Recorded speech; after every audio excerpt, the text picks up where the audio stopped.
सहनाववतु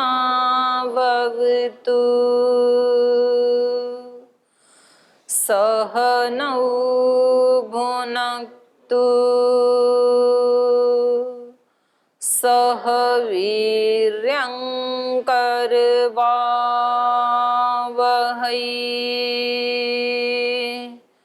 तेजस्विनावधीतमस्तु मा विद्विषावहै।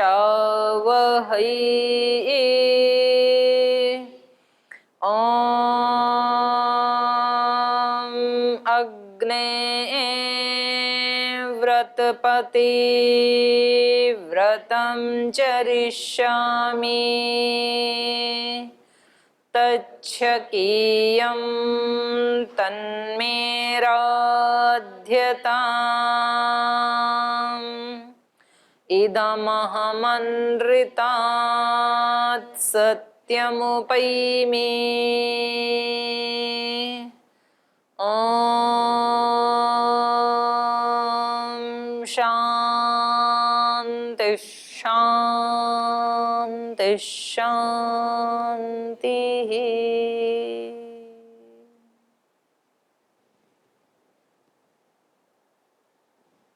तो चलिए चतुर्दश सर्ग में पढ़ रहे थे 21 नंबर श्लोक। तो जो अश्वमेध यज्ञ चल रहा है तो वहाँ बता रहे हैं अयोध्या नगरी में न अषडंगित अत्र आसीत, कोई भी ऐसा नहीं है जिसने वेद के जो 6 अंग हैं उनका अध्ययन ना किया हो।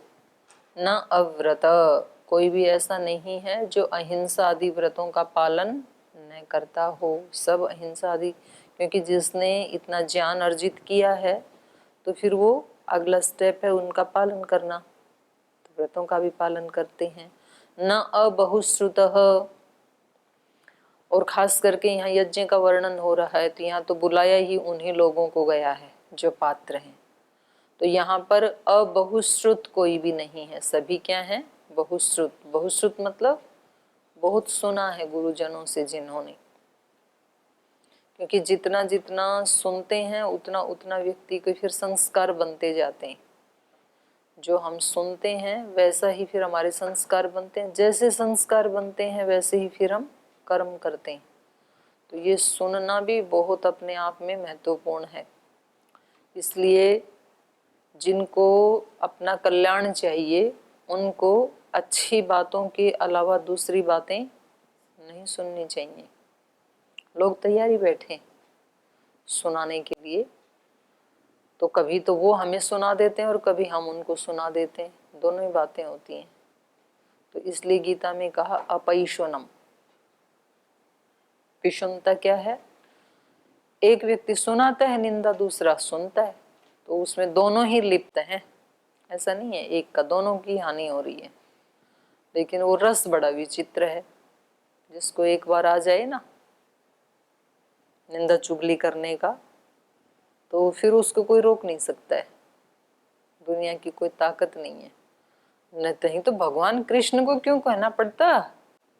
ये बड़ी कोरोना से भी बुरी फैली बीमारी है ये। हाँ, वर्ल्ड वाइज है ये, कोई एक दो की नहीं है। एक दो की बात शास्त्र नहीं कहता है, अपवाद को नहीं कहता है शास्त्र कभी भी। शास्त्र उसको कहता है जो थोक के भाव भरा पड़ा है। तो ये जो चुगली वाली बात है ये बहुत ज्यादा भरी पड़ी, इसलिए यहाँ भी कहा बहुश्रुत होना, दर्शन आदि में भी कहा बहुश्रुत होना, उपनिषद आदि में भी कहा श्रोत्रिय ब्रह्मनिष्ठ। क्योंकि व्यक्ति जैसी बात सुनता है वैसा ही फिर आगे बोलने के लिए प्रेरित हो जाता है। कोई हमें बताता है, बोले यहाँ ये सब जो आपके गुरु हैं, आचार्य हैं, सब बेकार हैं, मुझे पता है इनके बारे में, किसके क्या दोष हैं, किनके क्या है। जब ये सुना तो वो भी फिर ढूंढने में लग जाता है, हाँ क्या क्या दोष हैं इनके। फिर वो अगले दिन बताता है, हाँ बोले आप बता रहे थे बिल्कुल ठीक निकला, इनमें तो इतने सारे दोष भरे पड़े हैं। फिर वो कहता है कि हाँ पता लगा ना, तो क्या क्या किया आज इन्होंने? बोले आज इन्होंने ये किया यहाँ पे। फिर बोले हाँ इनके और में। तो वो एक ऐसी श्रृंखला चल जाती है कि जैसे ही वो दो व्यक्ति इकट्ठे होंगे चाहे वो फिजिकली इकट्ठे हों, चाहे वो फोन पे बात करें, और वो करते हैं, टाइम निकालते हैं उसके लिए स्पेशल। जैसे ही क्लास छूटी तुरंत फोन लगाया, जैसे ही यहाँ व्यायाम प्राणायाम खत्म हुआ तुरंत फोन लगाया, जैसे ही भोजन आदि खत्म हुआ तुरंत फोन लगाया। वो इंतजार ही करते रहते हैं। मतलब उनका खाना हजम होता नहीं है जब तक सारी इन्फॉर्मेशन ना दे दें या ना सुन लें।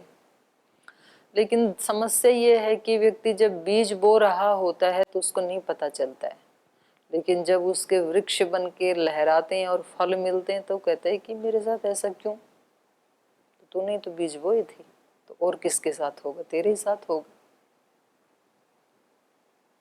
इसलिए ये बता रहे हैं कि यज्ञ क्या है, जहाँ पर अच्छे अच्छे ग्रंथों की चर्चा हो। तो इसलिए इन्होंने यहाँ भी बताया था पिछले श्लोक में भी कि जो कर्मांतर तदा विप्रा हेतुवादन बहुनपि, जो बीच का टाइम मिलता है वहाँ भी क्या करते हैं, ये शास्त्रार्थ करते हैं, गप्पे नहीं मारते हैं। इसलिए सावधान, आप में से भी बड़े कुछ इसमें इंटरेस्ट लेते हैं, इधर की बात उधर लगाना, इधर की चुगली उधर लगाना, क्या मिलेगा तुम्हें? क्यों अपने दिमाग खराब कर रहे हो, क्यों बड़ों के दिमाग खराब कर रहे हो, क्यों जहर घोलने का निमित्त बन रहे हो? ऐसे नहीं करना। जब भी टाइम मिले तो या तो किसी शास्त्र का परस्पर चर्चा करें, या फिर दोषों की चर्चा करनी तो अपने वालों की करें। फिर दो जने बैठ करके क्या करो, मेरे अंदर तो ये वीकनेस है, तो कुछ सहायता करो ना आप, जो मैं इससे बाहर निकल सकूं। तो अपने वालों की करो ना, दूसरे वालों की क्यों करते हो? तो तुम्हारे पहले अपने, फिर दूसरों की चर्चा करके उसको और बढ़ा ले रहे हो अपने वाले पाप को। तो कभी ना कभी उतारना तो तुम्हें पड़ेगा, तो और भारी नहीं पड़ जाएगा फिर। अगर चित्त पहले ही, एक कपड़ा पहले ही गंदा है, इतने सारे दाग लगे हैं उसमें, और फिर व्यक्ति क्या कहता है, बोले गंदे तो हो ही रखे हैं, तो गैरेज में और थोड़ा मिट्टी में लेट लेते हैं, तो व्यक्ति का भय चला जाता है ना। फिर जब तक साफ सुथरे हैं तो भय होता है उसको कि गंदे हो जाएंगे तो दूसरे लोगों को अच्छे नहीं लगेंगे। और जिसके हो ही काले चुके, बिल्कुल धोए हो गए वर्षों, उसको अब कोई डर नहीं है, भय नहीं है। और दो दाग लग जाएंगे, क्या फर्क पड़ता है, पहले ही गंदे पड़े हैं। तो ये हम सबकी स्थिति होती है, क्योंकि व्यक्ति का अज्ञान पहले ही इतना ज्यादा बढ़ा हुआ है। शास्त्र आदि कोई प्रभाव नहीं डालते हैं। पढ़ने के बाद कि पुस्तक अपनी जगह, हम अपनी जगह, कोई बिल्कुल निर्लिप्त रहते हैं शास्त्र से, क्योंकि निर्लिप्त रहना आत्मा का परम धर्म है। तो हम पूरे निर्लिप्त रहते हैं, कोई हमारा लेना देना नहीं है इससे, शास्त्र से। हम ऑलरेडी इतने गंदे हो चुके हैं, तो उसमें और चार दाग लग जाएंगे तो क्या फर्क पड़ता है? तो आनंद तो आता है ना निंदा करने में, कम से कम। तो हमारे मन ने जान रखा है, इसलिए हम जुट जाते हैं उसी काम में। लेकिन एक सेकंड के लिए भी जागरूक होकर सोचेंगे तो ये आपको ही उतारना पड़ेगा। आज के दिन में 50 दाग और लगा लिए ना, तो कल आज वाले तो उतारने ही पड़ेंगे, 50 और उतारने पड़ेंगे। करना ही पड़ेगा ये आपको, कोई साथ ना जाने वाला है ना आने वाला है। आपका हिसाब किताब अलग, और जिसके साथ चुगली कर रहे हो उसका हिसाब किताब अलग। पता नहीं वो कब मरेगा और आप कब मरोगे। हो सकता है आप आज ही मर जाओ, वो तो यहीं रहेगा, जिएगा। हो सकता है वो आज ही चला जाए, आप यहाँ 100 साल तक बैठे रहो। फिर और जब आप जाओगे तब आपके साथ आपके ही कर्म जाएंगे, वो सहयोगी नहीं जाएगा, आप ही जिम्मेदार हैं। तो यहाँ कुछ नहीं पता है कब कौन कहाँ खिसक जाए, कब कौन चला जाए, कब कौन बिछुड़ जाए, कब कौन किसका किसके साथ झगड़ा हो जाए, कब किसकी किसके साथ मित्रता हो जाए। बड़ा रिस्की है ये। इसलिए आत्मन्येवात्मना तुष्ट, रिश्ता भगवान से या तो गुरुजनों से जो बुरी शिक्षा नहीं देते, या तो शास्त्र से, अपने आप से। तो आप सिक्योर हैं, इसलिए बोलते हैं 10 बुरे मित्र बनाने से एक भी मित्र ना हो तो अच्छा है। किसी पुस्तक को मित्र बना लो आप, वो अच्छा है। गंदे मित्र नहीं बनाने चाहिए, सत्यानाश कर देंगे। कोई भी नहीं है तो एक पेड़ को मित्र बना लो आप। आपको कुछ बोलना ही तो होता है मित्र के सामने, तो आप उसके, इसलिए हमारे यहाँ कोई तुलसी की पूजा करते थे, कोई पीपल की पूजा करते थे, तो उसको अपना बता देते हैं। मूर्ति पूजा भी ऐसे ही चली, उनको लगा नहीं कि कोई किसी को हम अपना सुख दुख बता सकें, किसी पे विश्वास नहीं है, किसी को हमें ये नहीं लगता है कि इसके पास इतनी शक्ति है जो हमारे दोषों को सुन सके, तो फिर वो जाके भगवान जी को बताते हैं। मूर्ति को ही भगवान जी बोल के उसको बताते हैं और फिर उनको तृप्ति सी हो जाती है, संतुष्टि सी हो जाती है मंदिर जाने वालों को। तो एक्चुअली संतुष्टि मूर्ति ने नहीं दी, इसके अंदर जो कचरा भरा था वो निकाल दिया, तो थोड़ा हल्का फील करता है अपने आप को। निंदा भी व्यक्ति क्यों करता है? कचरा भरा था अंदर, इधर उधर से ढूंढा, सुना, देखा, वैसा विचार किया, अब इसको उसके सामने उगल देता है, निकाल देता है, तो फिर रिलैक्स फील करता है। जैसे अगड़म बगड़म खा लेते हैं ना, फिर वो अंदर उथल पुथल करता है, फिर पानी पी के उसको निकाल देते हैं, कुंजन क्रिया करते हैं, तो थोड़ा रिलैक्स लगता है। तो ये रिलैक्स करना उस व्यक्ति के सामने बहुत खतरनाक हो जाता है जो खुद ही बेचारा दोषों से ही युक्त है। तो फिर अब ये जो कनेक्शन है ये उधर वाला भी आ जाएगा। जैसे 2 होज का पानी मिलाया तो एक में तो पहले ही बहुत गंदा था, एक में थोड़ा सा कम गंदा था, तो जैसे ही कनेक्शन हुआ तब दोनों का बराबर ही हो जाएगा। फिर इस वाले उसमें जाके ऐड हो जाएंगे, उस वाले और इसमें आके मिल जाएंगे। तो इसलिए ये शास्त्र हमें बार बार उन्हीं शब्दों की तरफ ध्यान दिलाते हैं जिनमें हम रोजाना बहुत ज्यादा फंसते रहते हैं और हमें पता नहीं चलता है। तो इसलिए इन्होंने क्या कहा, बहुश्रुत, खूब सुनते रहो अच्छी अच्छी चीजों को। व्यक्ति अच्छी चीजें तो सुनता है आधा घंटा मुश्किल से, बुरी चीजें सुनता है 12 घंटे, तो ज्यादा कौन से होंगे फिर? 12 घंटे वाला ज्यादा होगा। 12 घंटा तो अच्छी सुनो, और बिल्कुल ही कोई ऐसा उपाय ना हो कि भाई कोई जबरदस्ती डाल रहे हैं, तो वो आधा घंटा हो तो चलेगा। फिर तो उसको साफ करो फिर अपने उपासना आदि में, ध्यान आदि में। लेकिन ये तो पक्का व्यक्ति को निश्चय करना ही पड़ेगा कि मेरे पास जो कुछ है, सुख है, दुख है, ज्यादा मिला है, कम मिला है, अच्छी क्वालिटी का है, निम्न क्वालिटी, उसका जिम्मेदार मैं हूं, उसका जिम्मेदार मैं हूं। ये यदि अंदर बैठ गया ना, तो फिर आपके सुधरने के सारे रास्ते खुल गए। कितना भी बड़ा पाप क्यों ना हो, कितने भी बड़े दोष क्यों ना हो, कितनी भी स्वभाव में कमियां क्यों ना हो, अगर ये एक बार तय हो गया कि इनका जिम्मेदार मैं हूं, तो आपके सारे दरवाजे खुल गए। कोई ऐसा बड़ा पाप मनुष्य नहीं कर सकता है जिसको भगवान ठीक ना कर सकें, क्योंकि वो अनंत शक्ति वाले। लेकिन यदि आपने ये कहा कि हमारी इस स्थिति के कारण तो ये हैं, तो आपने दरवाजे बंद कर लिए। 100 जन्मों में भी फिर आपका दुख दूर हो सकता नहीं है फिर। तो सबसे पहला स्टेप ही ये है कि मेरी जो सिचुएशन है, मेरे घर की जो सिचुएशन है, उसका जिम्मेदार मैं हूँ।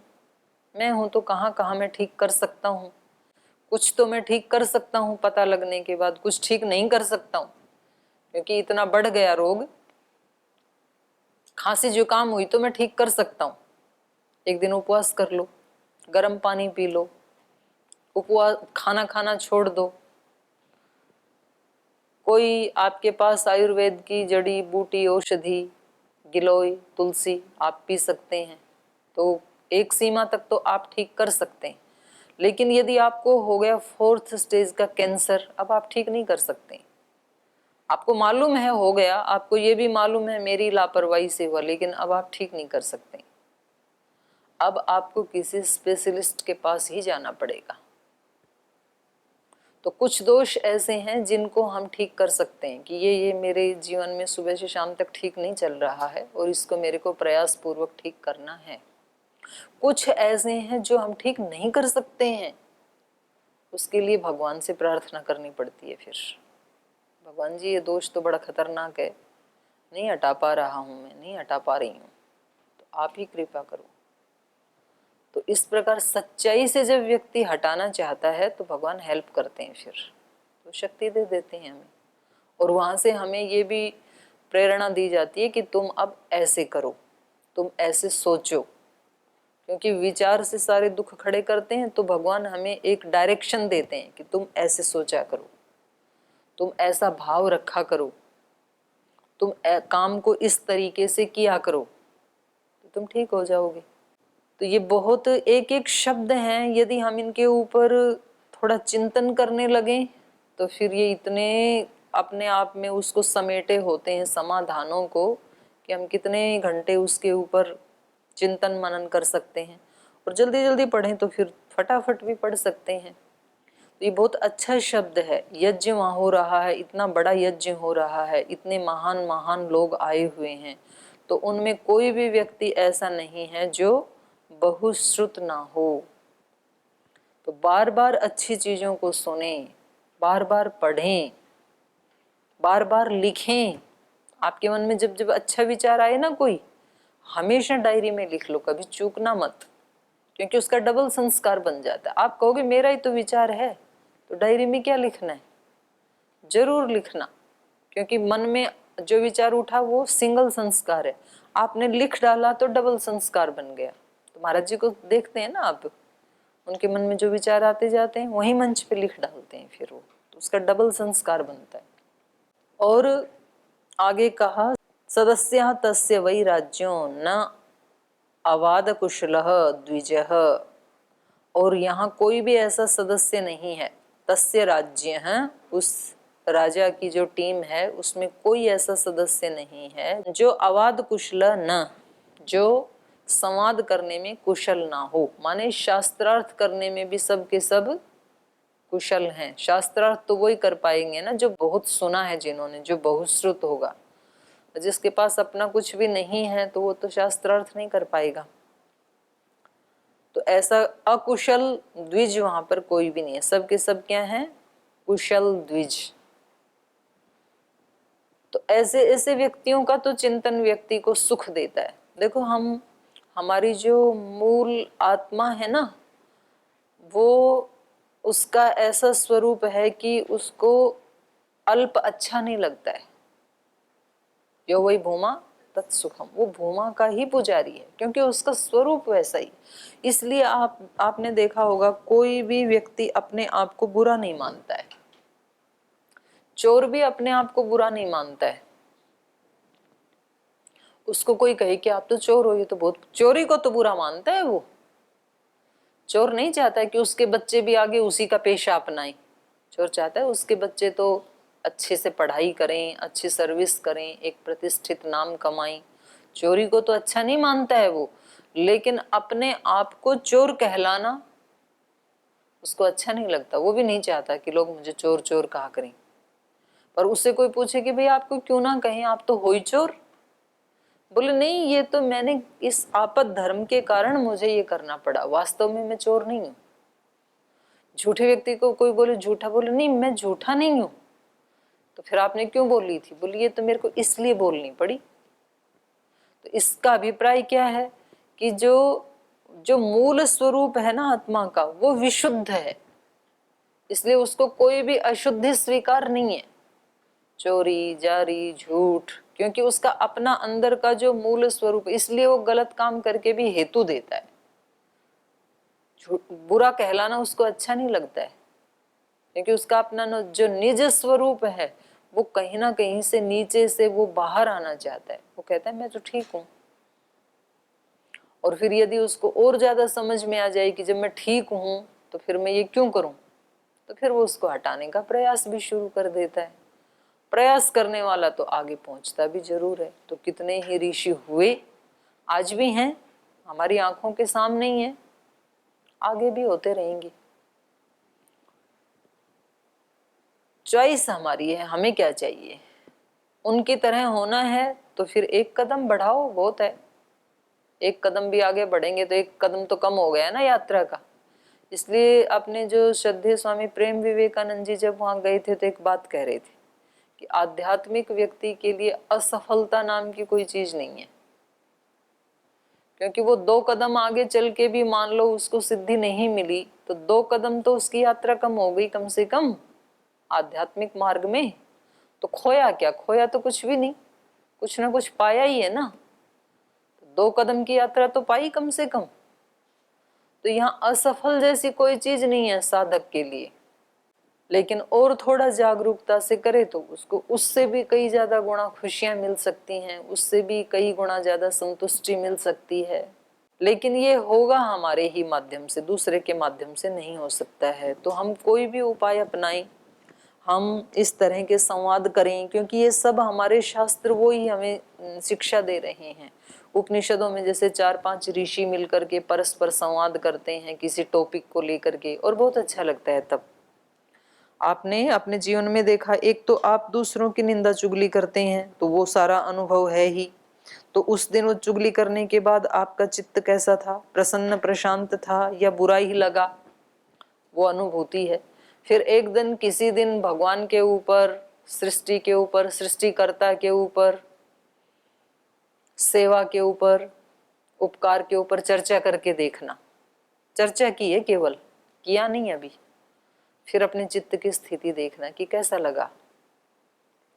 तो ये वाली चर्चा करके चित्त को अच्छा लगता है, वो वाली चर्चा करके चित्त को अच्छा नहीं लगता है, क्योंकि हमारा स्वरूप ही क्या है? विशुद्ध, नित्य शुद्ध बुद्ध मुक्त स्वभाव है हमारा। तो ये नहीं है हमारे लिए। तो ऐसे अपने ही अनुभवों से सीख सीख करके एक एक कदम भी व्यक्ति आगे बढ़ाए तो फिर वो बहुत प्रसन्नता का जीवन जीने वाले हैं ही ना। हमारे सामने ही तो हैं, हमारे गुरुजन तो हैं। इसी दुनिया में रहते हुए, इसी इन्वायरमेंट में रहते हुए और हमारे से ज्यादा जिम्मेदारियां निभाते हुए वो कैसे खुश रह सकते हैं? क्योंकि वो निर्लिप्त रहते हैं ना कर्तव्य करके। तो चाहे हम यज्ञ का सहारा लें, चाहे हम संवाद का सहारा लें, जप का सहारा लें, ध्यान का लें, उपासना का लें, कोई भी आलम्बन व्यक्ति ले सकता है, अच्छा आलम्बन। तो यहाँ पर इन्होंने यज्ञ का सहारा लेकर के, आलम्बन बना करके, और उस यज्ञ में भी यज्ञ के अतिरिक्त समय है उसमें संवाद को सहारा बना करके और ये वहाँ संवाद करते हैं। तो उस यज्ञशाला में कोई भी ऐसा व्यक्ति नहीं है कि जो संवाद करने में अकुशल हो। प्राप्ते योपोच्छ्रये तस्मिन् षड्बैल्वाखादिरास्तथा तावन्तो बिल्वः सहितः पर्णिनश्च तथा परे। कह रहे प्राप्ते यूपः, यूप उच्छ्रये तस्मिन्, तस्मिन् उस यज्ञ में, यूप उच्छ्रये प्राप्ते, यूप गाड़ने का जब टाइम आया, एक वहां पर वो गाड़ा जाता है लकड़ी का और उसको ब्रह्म का प्रतीक मानते हैं, एक प्रक्रिया है कर्मकांड की।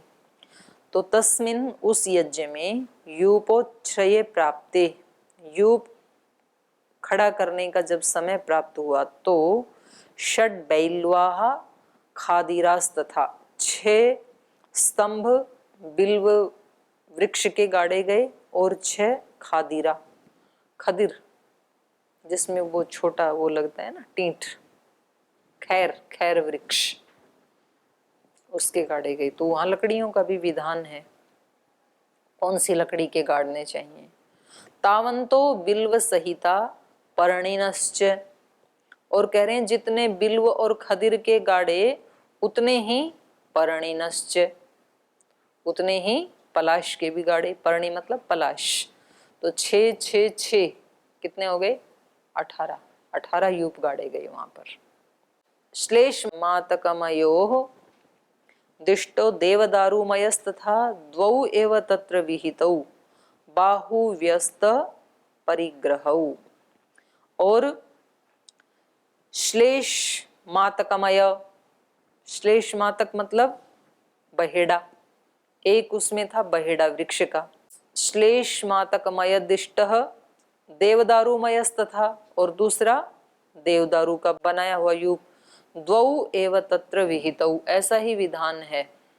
दो यूप गाड़े जाएंगे, एक देवदारू का, एक बहेड़े का, और ऊपर 18 खदिर, पलाश और बिल्व, तो 20 गाड़ दिए ना। तो करें कि द्वौ एव तत्र विहितौ बाहु व्यस्त परिग्रहौ, बाहु को फैलाएं तो इतने स्थान की दूरी के ऊपर, व्यस्त माने फैलाना, तो भुजाओं को फैलाएं इतनी दूरी के ऊपर, उन दो को गाड़ दिया गया।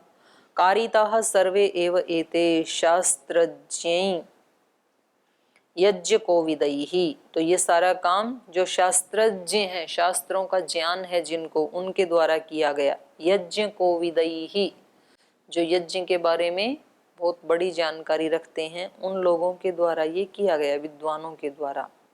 शोभार्थम तस्य यज्ञस्य कांचन अलंकृता भवन, और कह रहे हैं इस यज्ञ की शोभा बढ़ाने के लिए उन सभी यूपों को कांचन अलंकृता भवन, सोने से उनके ऊपर प्लेट चढ़ा दी तो सुंदर दिखेंगे ना, सोने के अंदर लकड़ी हुई है। तो शोभार्थम तस्य यज्ञस्य कांचन अलंकृता भवन, 21 यूपास्ते 21 वसो भी 21 एकैकम समलंकृताः। तो ये ऊपर जो हैं, ऊपर तो 20 आए थे, 21 कैसे हुए ये? 21 यूपास्ते, बहेड़े वृक्ष का एक यूप अश्वमेध यज्ञ के लिए विहित है। देवदारू के बने हुए यूप का भी विधान है, लेकिन उसकी संख्या न 1 है न 6 है, 2 है। अच्छा, ये द्वौ एव तत्र विहितौ, देवदारूमय 2 हैं, तो कुल मिला के 21 हो गए ना। तो इसलिए कह रहे हैं 21 यूपास्ते, वो 21 यूप थे। 21 अरत्नी, और 21 माने 21 ही अरत्नी, कोई पदार्थ होगा, ऊंचे बनाए गए थे। वासो भी 21 भी, और 21 प्रकार के कपड़े ही उन पे लपेटे गए ऊपर। वो गुड़ी पाड़वा में लगाते हैं ना महाराष्ट्र में, जैसे इधर नीचे तो सोना लगा दिया और ऊपर 21 प्रकार के अलग अलग कपड़े लगा दिए। तो इस प्रकार से उनको अलंकृत किया गया। विन्यस्ता विधिवत सर्वे शिल्पी भी सुकृता दृढ़ा अष्टात्रय सर्व एव लक्षण रूप समन्विता। तो इस प्रकार से उन सब को विन्यस्ता, उनको अलंकृत किया गया, विधिवत उनका अलंकार किया गया। सर्वे शिल्पी भी, शिल्पियों के द्वारा गाड़ा गया, उनको सुदृढ़ अच्छी प्रकार से, जिसको कोई हिला ना सके। यज्ञ का यूप ऐसे कहा जाता है, यज्ञ का रूप यूप जो होता है वो बहुत सुदृढ़ गाड़ा जाता है। तो इसका आध्यात्मिक अर्थ क्या है, इस पे फिर कल चर्चा करेंगे। समय हो गया, आज यहीं पाठ को विराम देते हैं।